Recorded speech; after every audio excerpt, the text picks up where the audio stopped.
আজি ভিডিঅ'টোত আমি আপোনালোকৰ বাবে লৈ আহিছোঁ এটা চমৎকাৰী শক্তিশালী আৰু অদ্ভুত কিন্তু একদমেই সহজ এটা টোটকা যিটো আপুনি অতি সহজতেই কৰিব পাৰিব কোনো কথা নাই কোনেও জানিবও নোৱাৰিব কিন্তু আপুনি সফলতাৰে যিজন ব্যক্তিকে নিজৰ ওচৰলৈ আনিব বিচাৰিছে সেই ব্যক্তিজন কেইদিনমানৰ ভিতৰত কেৱল মাত্ৰ কেইদিনমানৰ ভিতৰতে আপোনাৰ বশলৈ আহিবই গ্যাৰান্টি আছে গতিকে ভিডিঅ'টোৰ মাজলৈ যোৱাৰ আগতে আপোনালোকৰ ওচৰত এটা সৰু অনুৰোধ যদি আপোনালোক আমাৰ এই চেনেলটোলৈ নতুনকৈ আহিছে তেন্তে আমাৰ এই ভিডিঅ'টো লাইক কৰি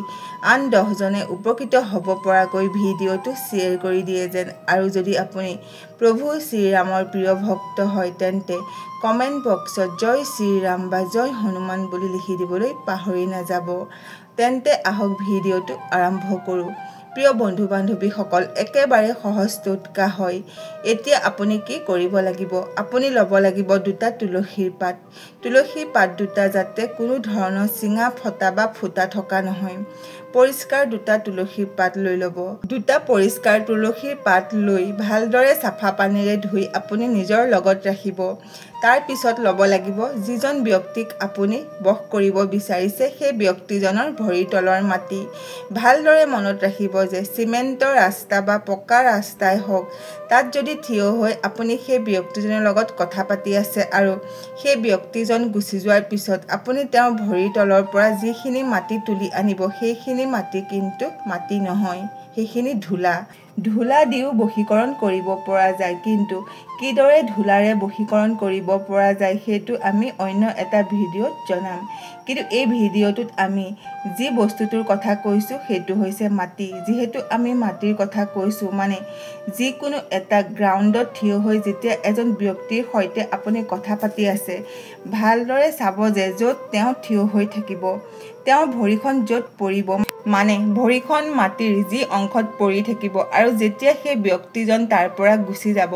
তাৰ পিছত সেই ঠাইৰ পৰা অলপ মাটি আপুনি লৈ লওক বেছি নহয় অলপ মাটি ললেই হ'ব তাৰ পিছত আপুনি কি কৰিব সেই মাটিখিনি লৈ আপুনি আপোনাৰ ঘৰলৈ গুচি আহক যেহেতু আপুনি তুলসীৰ পাত কেইটা আগতেই ভালদৰে ধুই পৰিষ্কাৰ কৰি থৈ দিছে এতিয়া আপুনি তুলসীৰ পাত দুটাৰ লগত সেই মাটিখিনি মিশ্ৰণ কৰক যদি মাটিখিনি টান হৈ থাকে তেন্তে অলপ পানী দি মাটিখিনিৰ মাজত তুলসীৰ পাত কেইটা সুমুৱাই দি এটা বলৰ দৰে বনাই তৈয়াৰ কৰি লওক তৈয়াৰ কৰি লোৱাৰ পিছত সেই বলটো নিজৰ পকেটত নাইবা পাৰ্চত ৰাখি থওক এই বলটো আপুনি 3 দিন ৰাখিব লাগিব আপোনাৰ পাৰ্চত বা আপোনাৰ পকেটত ভালদৰে মনত ৰাখিব যে আপোনাৰ পকেট বা পাৰ্চত সেই তুলসী পাতৰ লগত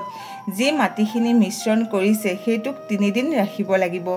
কিন্তু যেতিয়া আপুনি টয়লেট বা বাথৰুমলৈ যাব তেতিয়া অৱশ্যই সেই তুলসী পাত মিশ্ৰণ কৰা মাটিখিনিক যিকোনো শুদ্ধ বা ভাল ঠাইত থৈ টয়লেট বা বাথৰুমলৈ যাব হেতুলৈ টয়লেট বা বাথৰুমলৈ নাযাব এনে কৰিলে তাৰ গুণাগুণ লগেই নষ্ট হৈ পৰিব আৰু আপোনাৰ এই টোটকা বিফল হৈ যাব সেই কাৰণে মনত ৰাখিব যে যেতিয়া আপুনি টয়লেট বা বাথৰুমলৈ যাব এই বলটো পৰিষ্কাৰ ঠাইত থৈ যাব তাৰ পিছত হাত ভৰি ধুই আহি সেইটো পকেটত বা পাৰ্চত ভৰাই ল'ব 3 দিন হোৱাৰ পিছত আপুনি কি কৰিব লাগিব যিজন ব্যক্তিৰ ভৰি তলৰ পৰা আপুনি মাটিখিনি আনিছিল সেই ব্যক্তিজনক আকৌ এবাৰ লগ কৰিব তাৰ পিছত আপুনি কি কৰিব লাগিব আপুনি উপায় কৰি লোৱা সেই বল বা লাৰুটোৰ পৰা অলপ মাটি লৈ গৈ সেই ব্যক্তিজনৰ গাত যিকোনো প্ৰকাৰে অলপ মাটি বা গোটেই মাটিখিনি তেওঁৰ গাত লগাই লগে সেই মাটিখিনি কৰবাত পেলাই দিয়ক লগেই পেলাই দিব দেৰি নকৰিব মানে মাটিখিনি ব্যক্তিজনৰ গাত লগাই লগে সেই ব্যক্তিজনৰ আশে-পাশে কৰবাত পেলাই দিয়ক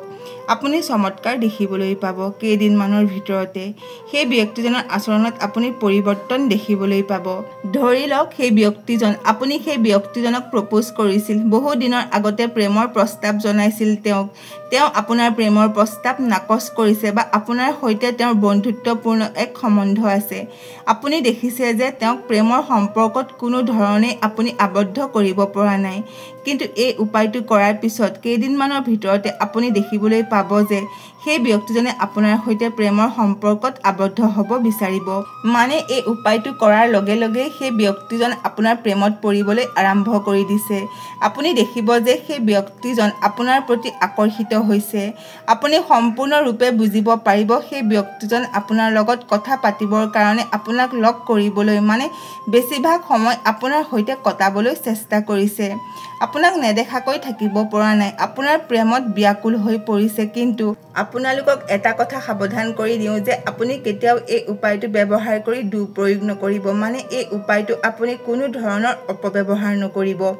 যদি আপুনি সঁচাকৈয়ে ভাল পায় কিন্তু ওচৰত পোৱা নাই, মানে আপুনি এই টোটকাটো কৰাৰ লগে লগে সেই ব্যক্তিজনৰ মন আৰু মস্তিষ্ক মানে শৰীৰত এনেকুৱা এটা উথল পুথল আৰম্ভ হৈ যাব, সেই ব্যক্তিজনৰ প্ৰেম কেৱল কথা বতৰাৰ মাজতে আবদ্ধ হৈ নাথাকিব। মানে সেই ব্যক্তিজনে নিজৰ ভালপোৱাখিনি আপোনাৰ ওচৰত উদঙাই দিব। যদি আপুনি তেওঁক ভাল নাপায়, তেওঁৰ ওপৰত ফাইদা লুটিব খোজে, তেন্তে সেইটো ভাল নহ'ব। তাৰ বেয়া প্ৰভাৱ আপোনাৰ ওপৰতেই পৰিব। সেইকাৰণে ভাবি চিন্তি যদি সেই ব্যক্তিজনক আপুনি পচন্দ কৰে, সেই ব্যক্তিজনক আপুনি ভাল পায়, তেন্তে সেই ব্যক্তিৰ ওপৰত প্ৰয়োগ কৰক। অৱশ্যে আপুনি সফলতা পাবই। আৰু এটা কথা আমি ক'ব বিচাৰিছোঁ যে ভুলতো অন্য কোনো ব্যক্তিৰ ভৰিৰ তলৰ মাটি লৈ নাহিব। তেনে কৰিলে যাৰ ভৰিৰ তলৰ মাটি লৈ আহিব তেওঁহে বশীভূত হৈ পৰিব। তেতিয়া আৰু বেছি গণ্ডগোল হৈ যাব। উপায়টো আমি যিদৰে কৈছোঁ মানে ভালদৰে বুজি প্ৰয়োগটো কৰক। এই উপায়টো কৰিলে 101% ফল পাবই। আপুনি ছাকচেছফুলি সেই ব্যক্তিজনক নিজৰ ওচৰত পাবই। আপুনি যেনেকৈ ক'ব সেই ব্যক্তিজনে তেনেকৈ কৰিবলৈ বাধ্য হ'ব। গতিকে এই টোটকাটো ভালদৰে বুজি লৈ কৰক আৰু যদি কাৰোবাক ভাল পায় তেন্তে অৱশ্যেই কৰক। আপুনি ভালপোৱা মানুহ, আপোনাৰ মনৰ মানুহজন বা মানুহগৰাকী কেইদিনমানৰ ভিতৰতে আপোনাৰ প্ৰেমত পৰিব বা আপোনাৰ ওচৰলৈ গুচি আহিব। উপায়বোৰ সৰু সৰু হ'লেও ইয়াৰ প্ৰভাৱ বহু চমৎকাৰী হয়। যিকোনো উপায়ে যদি আপুনি সম্পূৰ্ণ শ্ৰদ্ধা আৰু বিশ্বাসেৰে কৰিব পাৰে তেন্তে কোনো উপায় নিষ্ফল নহয়। আশা কৰিলোঁ আজিৰ এই ভিডিঅ'টো আপোনালোকৰ ভাল লাগিল। যদি ভাল লাগিল তেন্তে আমাৰ এই চেনেলটো লাইক কৰক, শ্বেয়াৰ কৰক আৰু লগতে